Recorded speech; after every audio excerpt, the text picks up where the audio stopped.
শেষ সোমবারের পরের দিন। দেখো আমার হাতের এই সবুজ চুড়িগুলো একটাও ভাঙেনি। এই প্রথমবার এই সবুজ চুড়ি পরার এক্সপিরিয়েন্সটা হলো। জানি না এই সবুজ চুড়িগুলোর কী করতে হয়, তাই শিব ঠাকুরের কাছে একবার দিয়ে সেটাকে তুলে রেখেছি পরের বছর অন্য অন্য চুড়ি দিয়ে আবার পরবো বলে। তারপরেই আমি চলে গেলাম জেম্মাদের বাড়িতে। জেম্মাদের বাড়িতে দারুণ অ্যালোভেরা গাছ হয়েছে, সেখান থেকে 3টে অ্যালোভেরা গাছ নিয়ে আমি চলে আসলাম বাড়িতে। দেখো মায়ের জুতোটা পরে গেছি, পায়ের মধ্যে ঢোকেনি। আর এই দেখো ফ্ল্যাট হয়ে গেছে এই বাড়িটা, এই সেদিন ভাঙলো আর আজকে ফ্ল্যাটও হয়ে গেল। কি জানি অ্যালোভেরা গাছ তুলতে গিয়ে হাতের মধ্যে কি লেগেছিল, সেই জন্য হাতের মধ্যে দেখো কেমন হয়ে গেল। তো চলো এবার অ্যালোভেরাটা অ্যাপ্লাই করি। থেকে গরম কখন লাগে জানো? কখন সূর্যের তাপ সব থেকে বেশি লাগে? সব থেকে বেশি লাগে যখন দুটো হাতে দুটো বাজারের ব্যাগ, একটু এরম করা যাচ্ছে না, ছাতা ধরা যাচ্ছে না, সূর্যটা তখন যেন বেশি বেশি মুখের কাছে এসে পড়ে, আর ঠিক ঘরে এসে স্কিনটা দেখা যায় কিরকম এক্সস্টেড, কালো হয়ে গেছে, কেমন যেন একটা লাগছে। আমার এরকম হয়। তো তার সলিউশন তো আজকে দেবো আমি। সান থেকে যে ট্যান পড়ে আমাদের মুখে, সেটা ক্লিন করার 5টা ঘরোয়া টোটকা বলবো আজকে আমি। কিন্তু আজকে এত কম সময়ের মধ্যে তো 5টা বলা সম্ভব নয়, তাই আজকে দুটো বলবো, নেক্সট ভিডিওতে আরো দুটো বলবো। আর তারপরের ভিডিওটাতে একটা তোমরা তো দেখেই নিলে যে আমি গেছিলাম অ্যালোভেরা গাছটা কেটে নিয়ে আসলাম, দুটো পাতা কাটলাম, সেখান থেকে যে জেলটা আমি বের করলাম সেটা আমি কিভাবে রাখলাম সেটা এবার তোমাদেরকে আমি দেখাবো। প্রথমত তোমরা চেষ্টা করবে অ্যালোভেরা গাছটাকে কেটে নিয়ে এসে ওটার মধ্যে যে মাটি বা ময়লাগুলো, ময়লা নয় অ্যাকচুয়ালি, জানো তো যে আমরা যে প্রোডাক্টগুলো বাইরে থেকে কিনি না, তার থেকে ওই মাটিটা কিন্তু অনেক সেফ, কারণ ওই কেমিক্যালগুলোর থেকে এই মাটিটা কিন্তু খুব সেফ। তো তাও চেষ্টা করবো যাতে মাটিটা বা যেগুলো গাছের পাতাটার গায়ে লেগে আছে সেগুলো ভালো করে ওয়াশ করে নেওয়ার, ভালো করে ধুয়ে নেবে। নিয়ে অ্যালোভেরা জেলটাকে একটা বাটির মধ্যে ভালো করে বের করে তোমরা রাখবে, রেখে ওটাকে ভালো করে হাতে না এরকম করে একটুখানি মেখে নেবে। মেখে নিয়ে সব সময় চেষ্টা করবে যে কোনো হোমমেড প্রোডাক্ট যেটা তুমি বাড়িতে বানাচ্ছ সেটা যেন প্লাস্টিকের কোনো কিছুতে না রাখা হয়, প্লাস্টিকটা একটু অ্যাভয়েড করবে। সেই জন্য আমি একটা জ্যামের শিশিতে এই যে আমার অ্যালোভেরা জেলটা ভরে রেখে দিয়েছি, যেটা আমি প্রায় আম, 1 সপ্তাহ 3-4 দিন হলো আমি ইউজ করব এখন। এটা আমি ইউজ করবো, আর তার সাথে আমি যেটা ইউজ করি অনেক হোমমেড ইনগ্রিডিয়েন্টস, মানে যেরকম আমার বাড়িতে যে তোমাদের একদিন শেয়ার করেছিলামই হয়তো যে যে হলুদ গুঁড়োটা আসে, রান্নার হলুদ গুঁড়োটা কিন্তু একদম নয়, আমি কিন্তু হার্বাল হলুদ গুঁড়ো আমার স্কিনের জন্য ইউজ করি। তার সাথে রোজমেরি ওয়াটার যদি না পাও, তোমরা গোলাপ জল ইউজ করতে পারো, তার সাথে তোমরা স্যান্ডেল পাউডার ইউজ করতে পারো, যেটা স্যান্ডেলউড পাউডার বলে, মানে চন্দন কাঠের যে পাউডারটা পাওয়া যায় ওটা। তো সান ট্যান ক্লিনিং যেটা পড়ে সেটার থেকে, সেটাকে অ্যাভয়েড করার জন্য কি করতে পারো সেটা তোমাদেরকে আমি এখন বলবো। প্রথমে 5টা স্টেপ থাকে, 5 রকম স্কিনের জন্য। আজকের দিনে আমি দুটোই বলবো। একটা হচ্ছে তোমরা কোনো কিছুর সাথে তোমরা কোকোনাট মিল্কটা ভীষণভাবে ইউজ করতে পারো, কিন্তু কোকোনাট মিল্কটা না আমার একদম স্যুট করেনি। আমি আমার স্কিনটা বলে দিই, আমার স্কিনটা কিন্তু ভীষণ সেন্সিটিভ, সেই জন্য কোকোনাট মিল্কটা আমার শ্যুট করেনি ঠিকই, কিন্তু কোকোনাট মিল্কটা কিন্তু খুব ভালো ফর স্কিন, যাদের স্যুট করবে তারা কিন্তু ওটা ইউজ করতে পারো।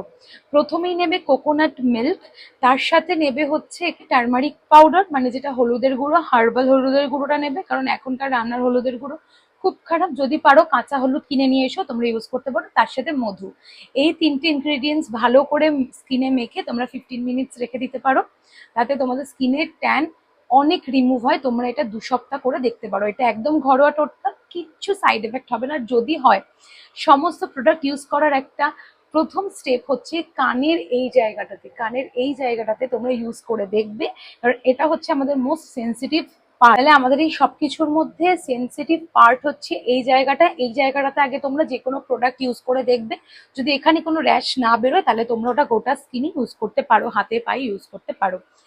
এরপরে আসি সেকেন্ড, এটা ছিল হচ্ছে ফার্স্ট। সেকেন্ড হচ্ছে তোমরা, আমি যেটা বললাম স্যান্ডেলউড, মানে হচ্ছে চন্দন কাঠের যে পাউডারটা থাকে সেই পাউডার, তার সাথে গোলাপ জল এবং তার সাথে একটু অ্যালোভেরা জেল আর মধু, এই 4টে জিনিস মিক্স করে তোমরা 2 সপ্তাহ ইউজ করে দেখো, তোমাদের ভীষণভাবে ট্যান ক্লিনিং হবে, আর সেটা হচ্ছে সেন্সিটিভ স্কিনের জন্য ভীষণ এফেক্টিভ। আমি যেটা এখন ইউজ করে তোমাদেরকে দেখাবো। তো চল, ইউজটার জন্য আমি নিয়ে নিয়েছি একটা বাটি। এই বাটিটার মধ্যে আমি প্রথমে অ্যালোভেরা জেল নেব,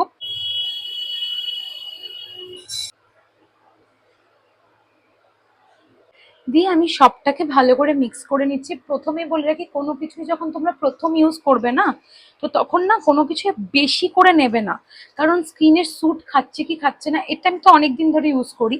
আর তার থেকে বড় কথা, স্কিন কেয়ার রুটিন আমি খুব একটা শেয়ার করি না, আমি হয়তো অনেক মাস আগে একটা শেয়ার করেছিলাম, আর এই এখন একটা শেয়ার করছি।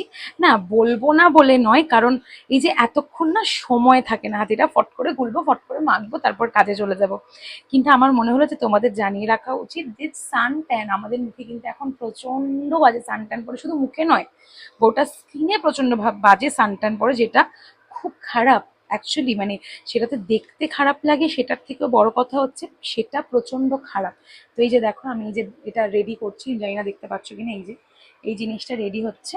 এটাকে ভালো করে আগে কিন্তু মিক্স করতে হবে, ভালো করে মিক্স করে তারপর স্কিনে অ্যাপ্লাই করতে হবে।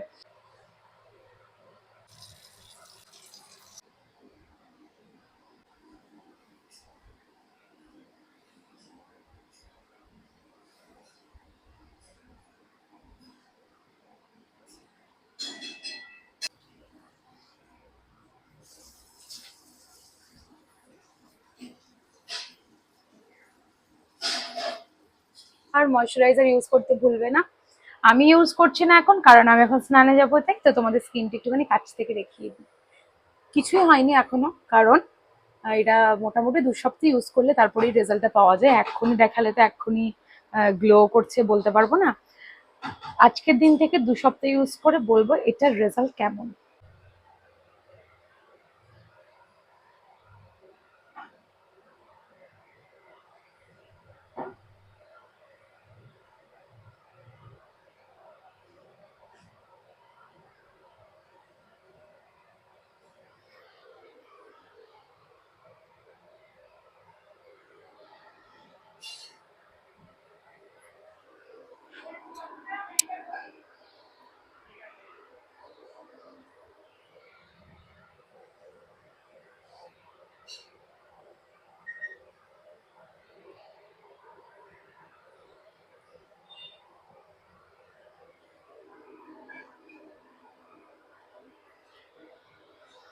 তোমরাও ইউজ করো, আর জানিও তোমাদের স্কিন কেয়ার রুটিন কিরকম, কোন স্কিনের জন্য কি ইউজ করা যায়। তোমরাও কিন্তু আমাকে জানাবে, আর আমি তো তোমাদের জন্য আছি, আমি তো তোমাদের জানাবোই। তো আজকে আমি 2টো স্কিন রুটিন শেয়ার করেছি, যার যেটা স্যুট খাবে তারা সেটাই ইউজ করো।